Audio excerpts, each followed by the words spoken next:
Assalamu alaikum jama'a. Har kullum ni ne naku Karat, ina muku fatan alkhairi.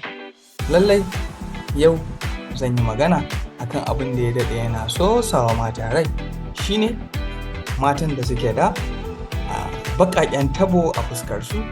Lallai akwai hanyoyi da dama wanda ake iya cire tabo na fuska. Yau zan kawo hanya guda ɗaya a cikin dubu wadda mata za su iya cire baƙaƙen tabo da suke fuskarsu su huta da bleaching. Na farko muna da buƙatar garin shinkafa, na biyu muna da buƙatar zuma, sannan na uku muna da buƙatar ruwan da yake cikin aloe vera. Abu na uku shine ya za a haɗa. Yadda za a haɗa wannan abun shine za a samu cokali ɗaya na garin shinkafa, sai a tabbatar ya yi laushi.